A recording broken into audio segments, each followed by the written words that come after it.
La semana pasada, si recordáis bien, estuvimos viendo, hemos terminado una serie sobre las excusas de Moisés. Hemos estado durante varias semanas hemos estado hablando acerca de esas excusas que Moisés planteó a Dios cuando Dios le dijo que fuese a Egipto. Y Moisés presentó una serie de excusas y a todas respondió el Señor con tranquilidad, con paciencia, con infinita sabiduría, con mucha templanza. Este Dios nuestro es tremendo. Y le respondió a Moisés. Eso es digamos, la última serie que hemos estado viendo. La semana pasada comencé una serie también acerca de la voluntad de Dios, de cómo saber la voluntad, si es que se puede saber la voluntad de Dios. Y hicimos un poco de una pequeña introducción al tema de la voluntad de Dios. Y vimos que Dios nos ha creado con un propósito. Y ese propósito es para darle la gloria a Dios. ¿Tú quieres saber la voluntad de Dios? Pues darle la gloria a Dios, siempre esa es su voluntad. En todo lo que hagamos, en todo lo que hacemos, en la iglesia, en la casa, en el trabajo, en la oficina, conduciendo o hablando, sentados de pie, todo lo que hagamos, todo lo que hacemos, sea para la gloria de Dios. Ese es su propósito. Y esa es la voluntad de Dios para nuestra vida. Vimos también que Dios tiene un plan para nosotros y vimos algunos ejemplos de ese plan. Vimos el plan de Dios para Abraham, para José, para Jeremías y para Pablo. Y vimos también la importancia de la Biblia para entender la voluntad de Dios. Y terminamos con una promesa de Dios. Esa promesa de Dios la encontramos en el Salmo 138, versículo 8, que dice: Jehová cumplirá su propósito en mí. Jehová cumplirá su propósito en mí. Una de las cosas que nos enseña la Biblia, en la palabra de Dios, es que Dios ha manifestado su voluntad a lo largo de los siglos de forma diferente. Dios ha manifestado su voluntad a lo largo de los siglos de forma diferente. Voy a hacer una pequeña historia.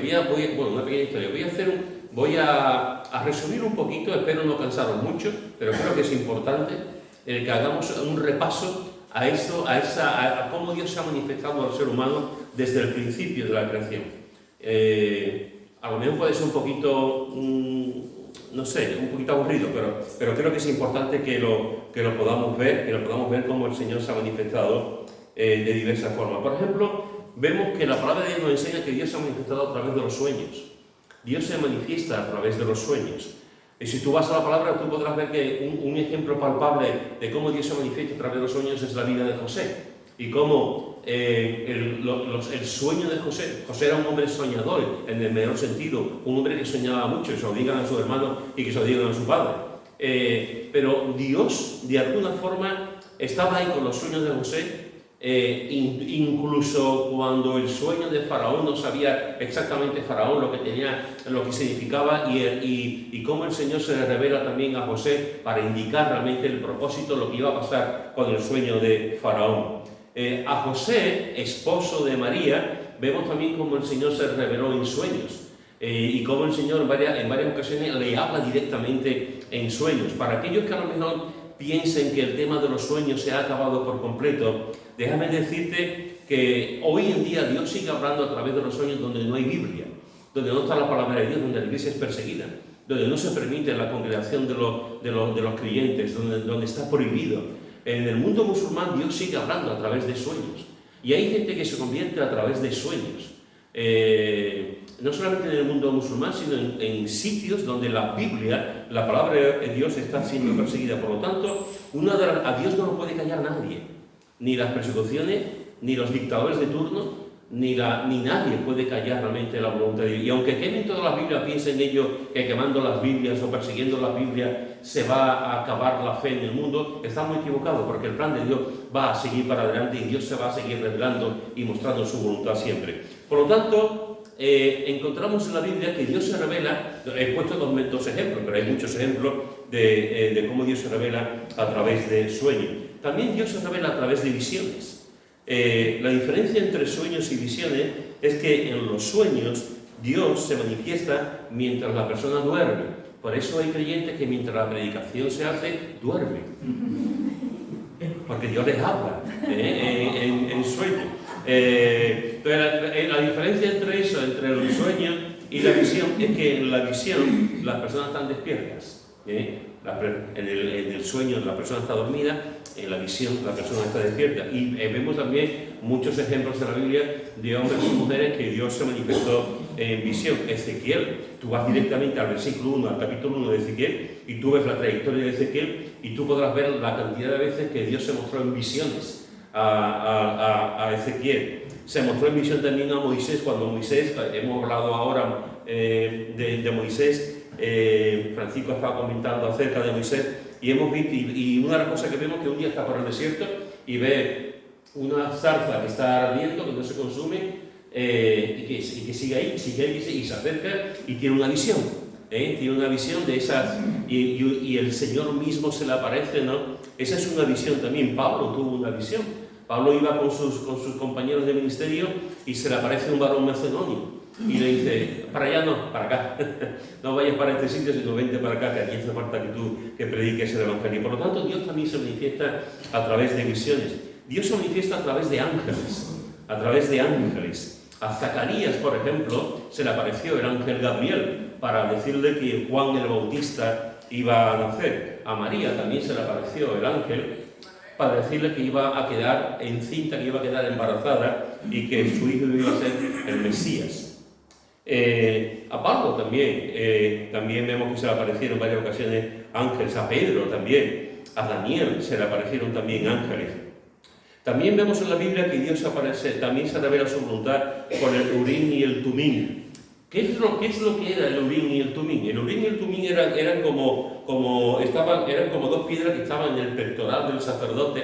Ya sabéis que en el pectoral estaban las 12 tribus con colores, cada tribu tenía un color, y en el pectoral del sacerdote, del sumo sacerdote, estaba el Urim y el Tumim. No se sabía muy bien cómo se conocía la voluntad de Dios. Algunos expertos, algunos eruditos dicen que estas dos piedras, si se quería saber la voluntad de Dios en el sentido de sí o no, o seguir para adelante, o quedarnos quietos, o saber lo que el Señor quería, se tiraban las dos piedras al suelo. Y dependiendo de cómo cayeran las dos piedras, así se podía, había una parte blanca y una parte negra.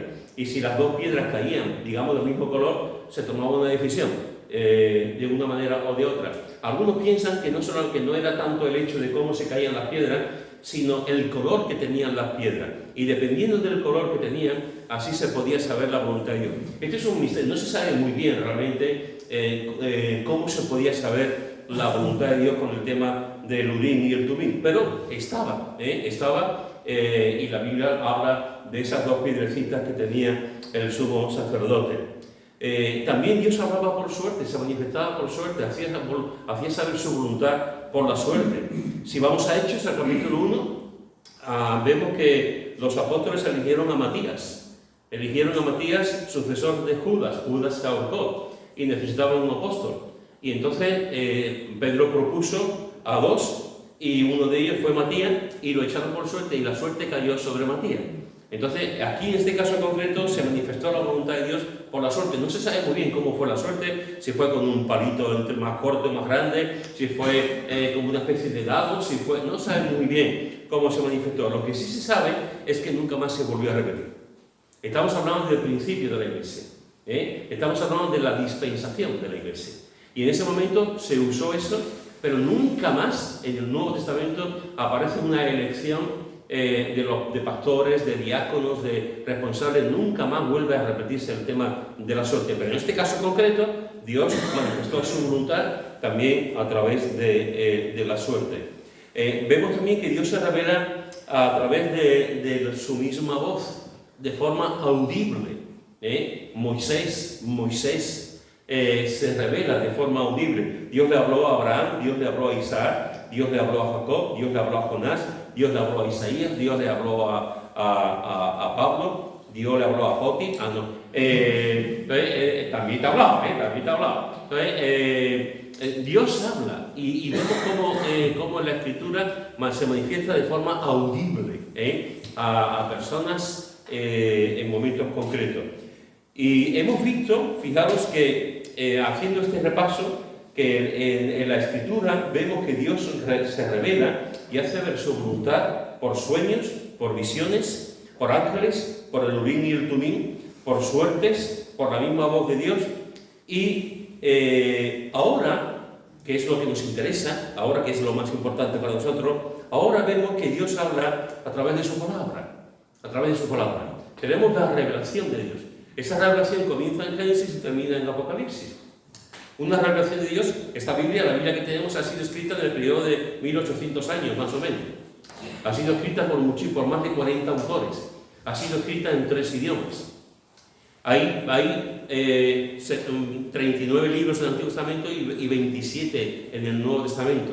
Es una colección de libros. La Biblia es la palabra griega biblos es libros. Y tenemos en nuestro poder, en nuestras manos, tenemos una biblioteca. Una biblioteca. A lo mejor alguien puede ir a tu casa y tú le enseñas tu casa y te dice, ¿tú no tienes libro? Y tú puedes decir, sí, yo tengo una biblioteca entera. ¿La biblioteca donde están los libros? No lo veo. Mira, aquí, 66 libros, ¿te parece poco? Tengo una biblioteca, 66 libros. Dios se manifiesta ahora a través de su palabra escrita. Según Timoteo capítulo 3, versículo 16 dice, toda la escritura es inspirada por Dios. Toda la escritura es inspirada por Dios. El vocablo inspirado en el griego es un vocablo que significa soplar. Es cuando el Espíritu Santo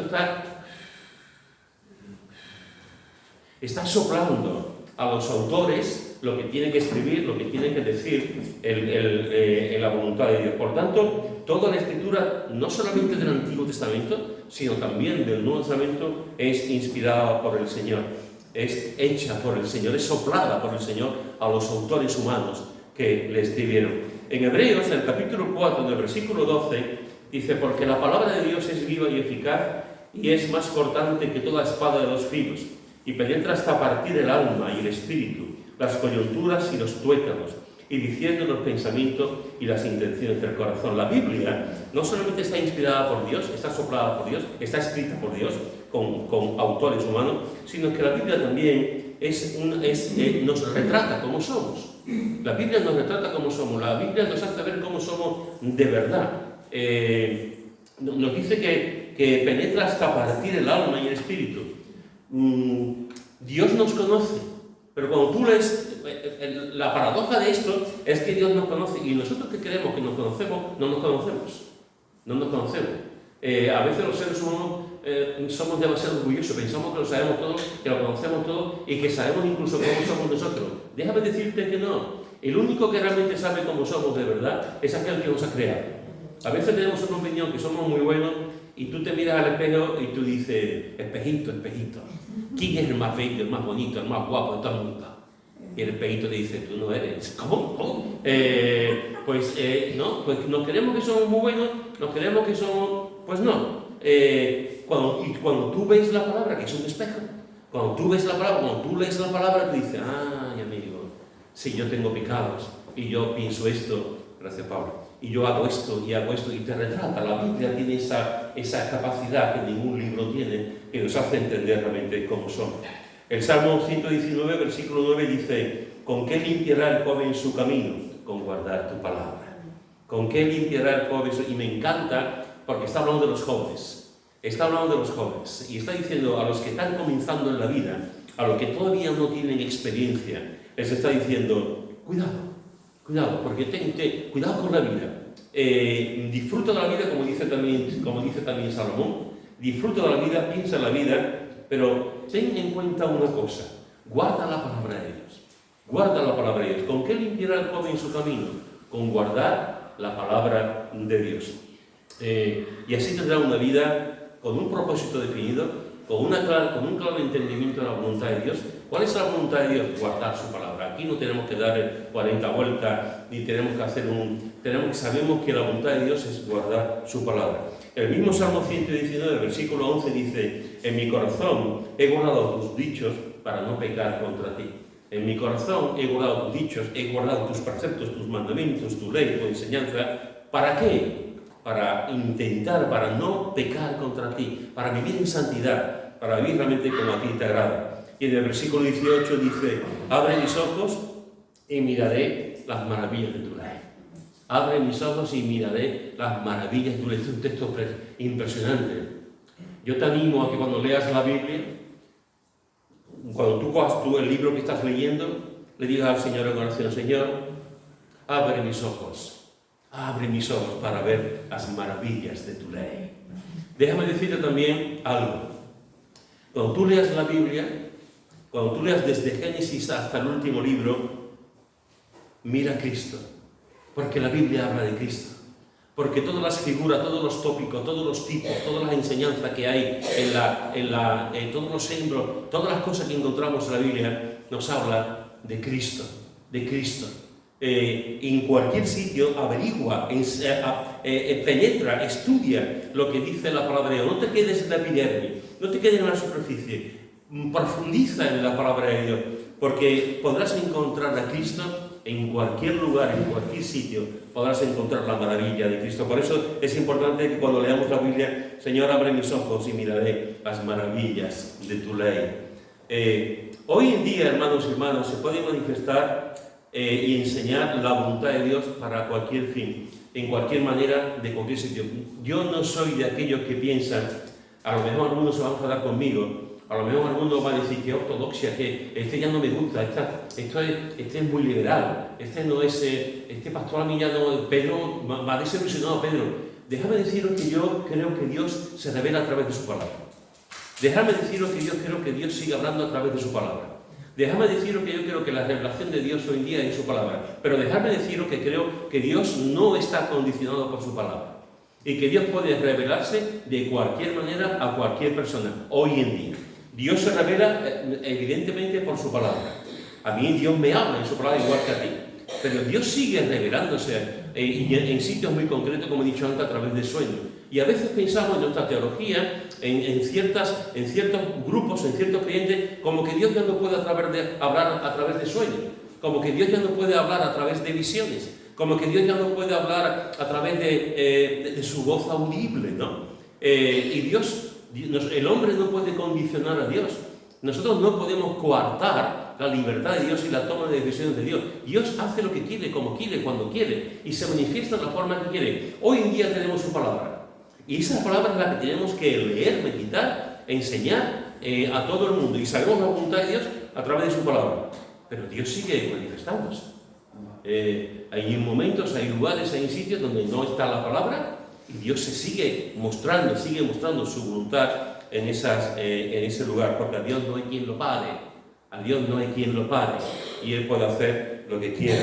Pero es verdad que hoy en día Dios se manifiesta fundamentalmente, no únicamente, pero fundamentalmente a través de la Biblia, a través de la palabra de Dios.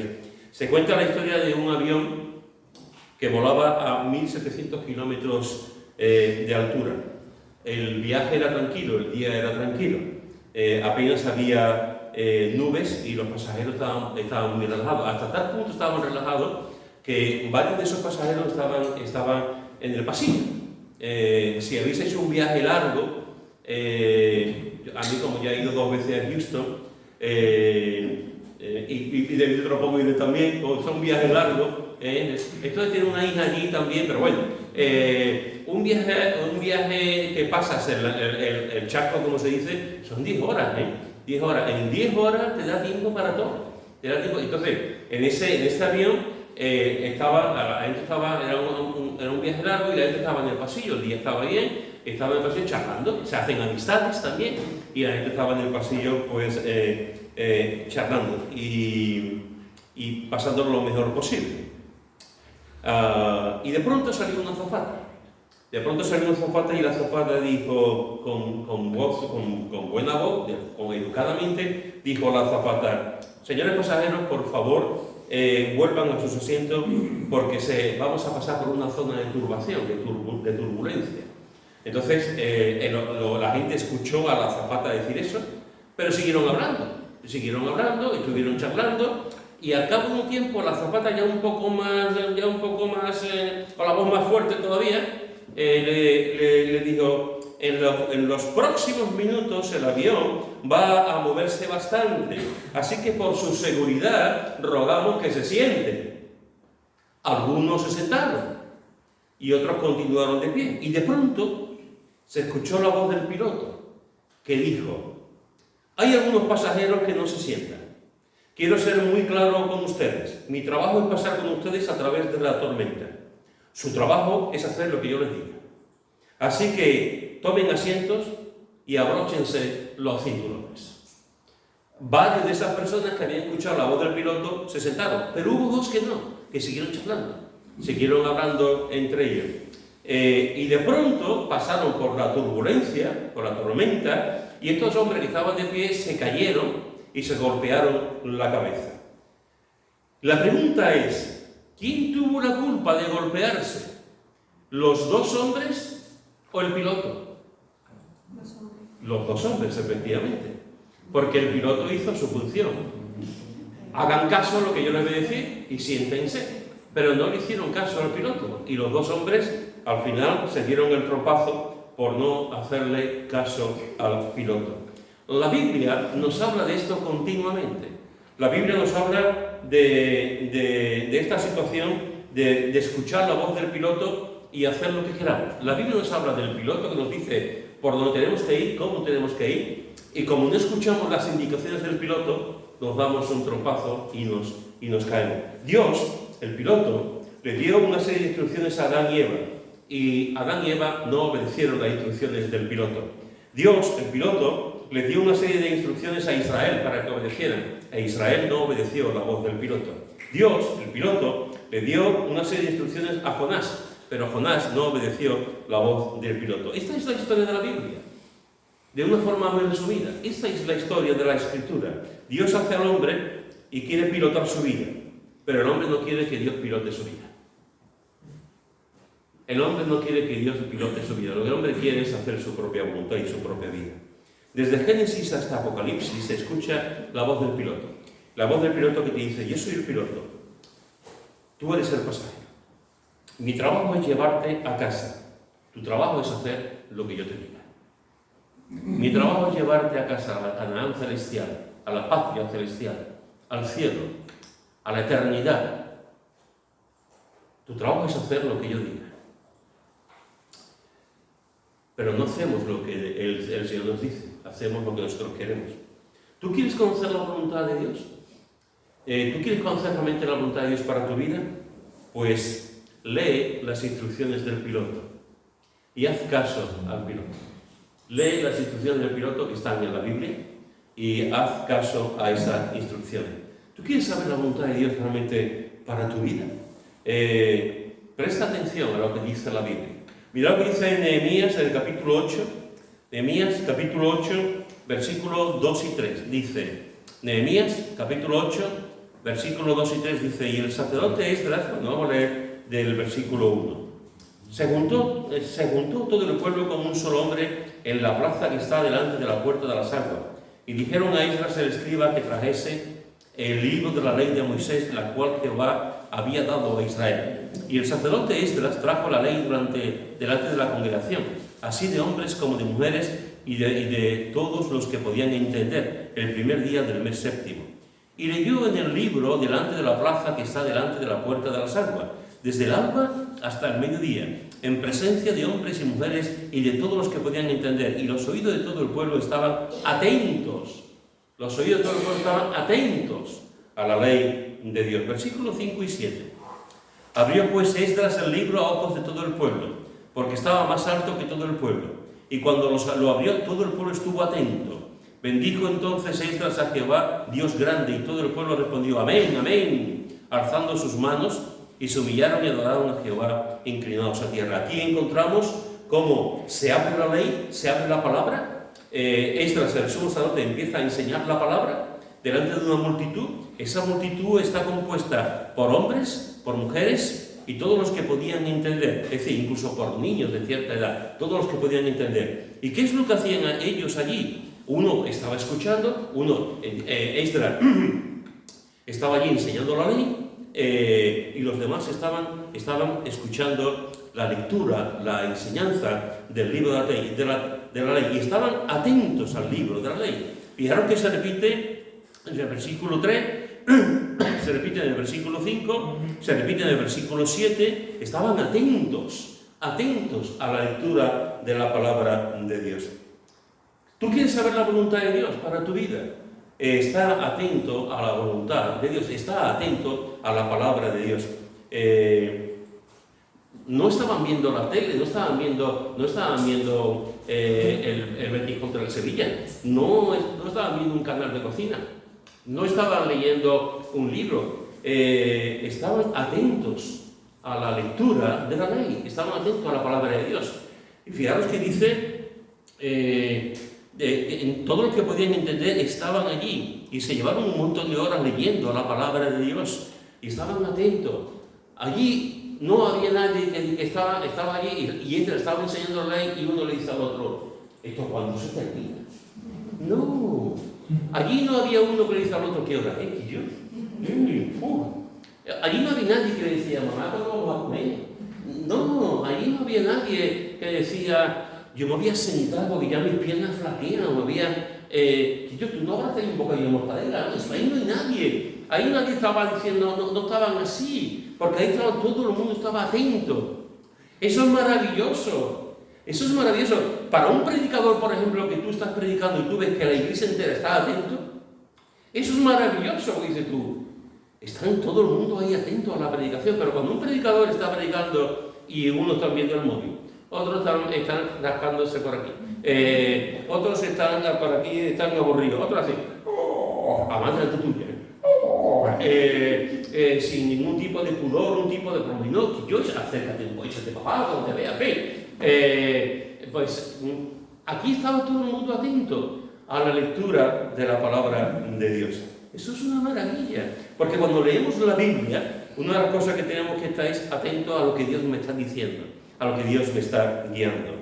Una madre estaba haciendo un día limpieza de su casa y estaba quitando el polvo de los libros. Y su hija cogió una Biblia que había y la madre le dijo, déjalo, es el libro de Dios. Déjalo que es el libro de Dios y no es un libro para niños. Y la niña dejó el libro. Y al día siguiente, la madre, cuando se levantó, vio a la niña que estaba leyendo la Biblia. Y la madre le dijo, otra vez, ¿no te he dicho que este libro es el libro de Dios? Déjalo, anda y mételo otra vez entre los libros. Y la niña le dijo, pero mamá, si el libro es de Dios y nosotros no lo leemos, ¿por qué no se lo devolvemos? Si el libro es de Dios y nosotros no lo leemos, ¿por qué no se lo devolvemos? Efectivamente, si yo te dejo un libro y tú no lo lees, ¿para qué te dejo el libro? Si tú me dejas un libro y yo no lo leo, ¿para qué me dejas tú a mí el libro? Dios podrá decir, mira, yo te he dado una Biblia, pero no la estás leyendo, la verdad, porque a otro no servirá. Pues en este caso, pues la niña vamos a devolvérselo porque nos lo ha dado y no lo estamos leyendo. Está atento a la Biblia. Está atento a la Biblia, está atento a lo que Dios te dice en la palabra. Por favor, déjame insistir, aparte del grillo, déjame insistir en esto. Está atento, tú. Dios no está hablándote a ti para hablarte de otros. Dios no te está enseñando una cosa para que tú se lo apliques a otro. Dios no está diciendo tal y tal y tal, y el creyente tiene que tener paciencia. Que tiene paciencia, y enseguida uno piensa fulanito de tal. Este es el que tiene que leer la Biblia. Este no tiene paciencia. Este no. Y somos así. Leemos un texto, leemos la palabra y empezamos nuestra mente, fulanito de tal. Menganito, esta familia, esta cosa, esta persona. Lee la Biblia tú, porque es para ti. Es para ti. Y está atento a lo que el Señor te indica. No solamente está atento a la palabra de Dios, sino entiende la Biblia. Dice el versículo 8, y leían en el libro de la ley de Dios claramente y ponían el sentido de modo que entendiesen la lectura. Leían en el libro de la ley de Dios claramente y ponían el sentido de modo que entendiesen la Biblia, entendiesen la Escritura, entendiesen lo que estaban leyendo. Entiende la Biblia, ¿sabéis? Yo soy de los que creen y de los que afirman que la Biblia lo puede entender cualquiera. Yo sé que esto hay gente que te dice, no, la Biblia es muy profunda, la Biblia hay una serie de libros que eso no lo puede entender nada más que los iniciados, los estudiosos, los que se preparan. La Biblia hay que entender a partir de cierta edad. Yo creo que no. Si la Biblia fuese para los estudiosos, Dios la hubiese dicho de otra manera. Lo hubiese escrito de otra manera. La Biblia está cualquiera. Yo soy de los que creen que un niño puede leer la Biblia y entenderla y convertirse y conocer a Cristo. Hay muchos niños que han conocido a Cristo de niños, de pequeñitos, y después toda su vida han estado agarrados al Señor. Creo que un niño con 7, 8, 9 años puede entender, a su altura, evidentemente, a su altura puede entender muchos textos, muchas de la palabra de Dios. Creo que una persona que acaba de aprender a leer y escribir, una persona que ha aprendido a leer y escribir con 40, 50 años, que antes ha sido analfabeto, creo que Dios puede también enseñarle con sus limitaciones, puede enseñarle también lo que la palabra de Dios nos enseña.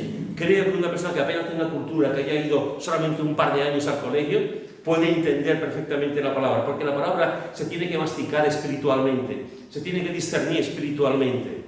Y la voluntad de Dios es revelarse, la voluntad de Dios es hablarnos. Si no fuésemos capaces de entender de que Dios nos habla, ¿por qué la ha escrito? Dios puede manifestarse y se manifiesta en la palabra. Y nosotros tenemos que intentar por todos los medios ver, realmente estar atento y poner el sentido para poder entender la palabra.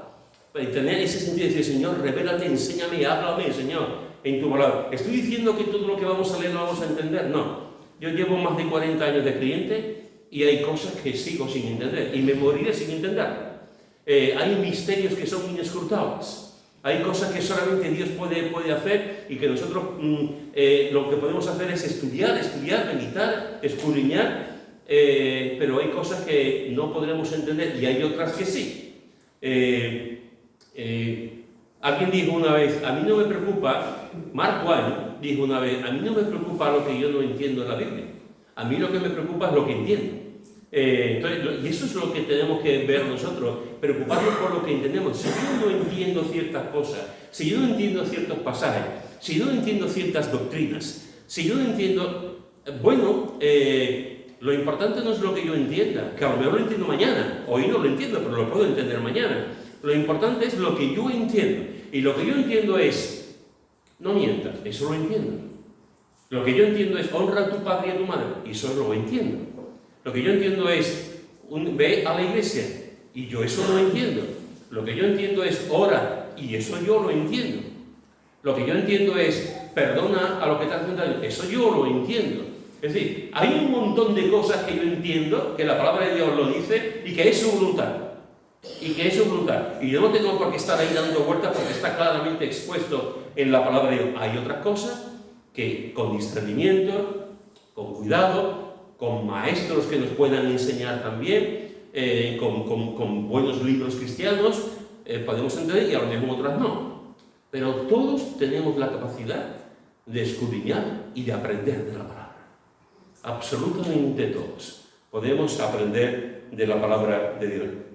Una de las cosas más maravillosas, más misteriosas, más bonitas, es ver personas que no han leído la Biblia porque no saben leer y conocen la Biblia de pe a pa.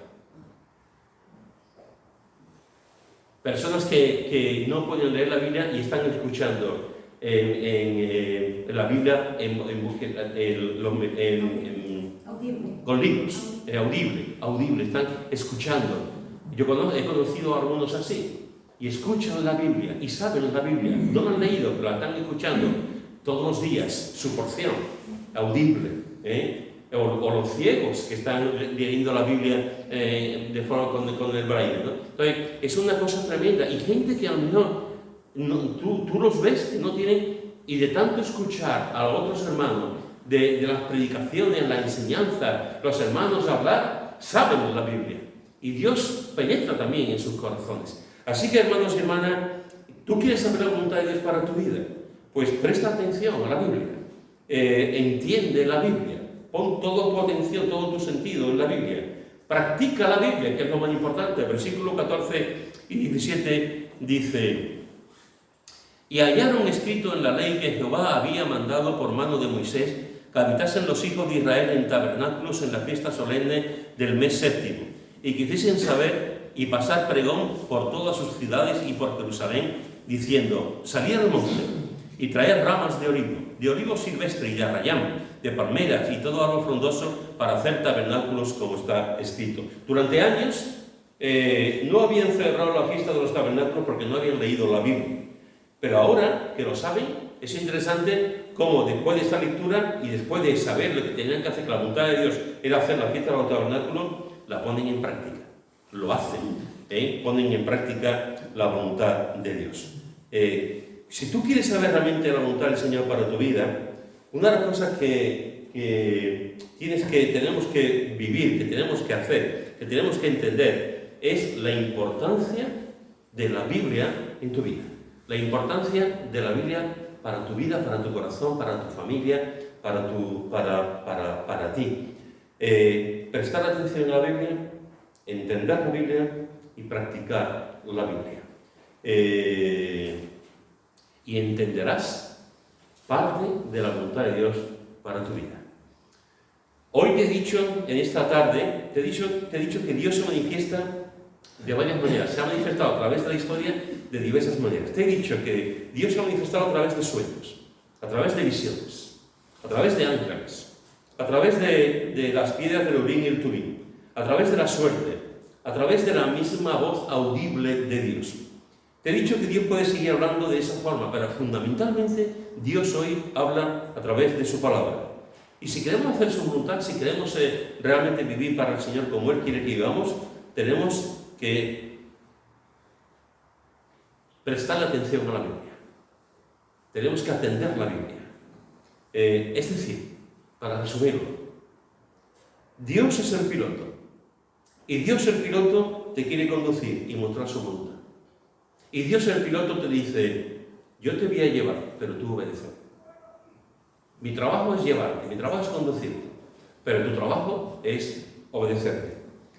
Si obedecemos las instrucciones, y en esa instrucción veremos gran parte de la voluntad de Dios, veremos que la respuesta a cómo puedo saber yo la voluntad de Dios para mi vida, que a veces la rodeamos de un misterio tremendo, a veces no es tan complicado, no es tan difícil, otras veces sí, que lo iremos viendo en la próxima semana. Pero la mayoría de las cosas que Dios quiere para nosotros están reveladas en la palabra, están puestas en la palabra. Por lo tanto, esa es la voluntad de Dios para nuestra vida. Hacer lo que la palabra de Dios nos dice.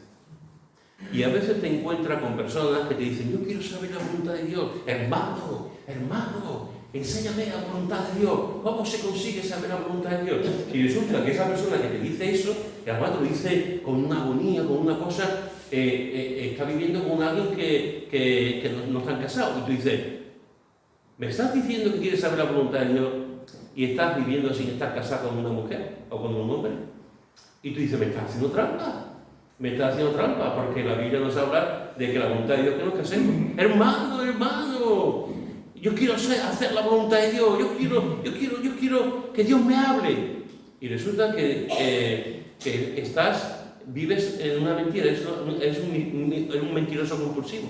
Estás todo el día mintiendo en el trabajo, mintiendo a tu familia, y estás diciendo, Señor, muéstrame tu voluntad. Y el Señor te dice, pero si mi voluntad es que no mienta, si mi voluntad es que no, ¿por qué estás mintiendo?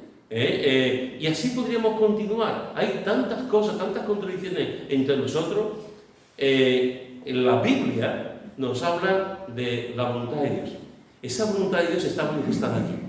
Y en la mayoría de las ocasiones sabemos lo que Dios nos dice. Y lo único que tenemos que hacer nosotros es seguir las instrucciones del piloto. Amén. Si no seguimos la instrucción del piloto, trompazo que te pego. Seguid las instrucciones del piloto. La pregunta es, ¿tú estás dispuesto a seguir las instrucciones del piloto? ¿O eres de los que te van a quedar, te pones en el pasillo a hablar? Amén. Si alguno quiere orar.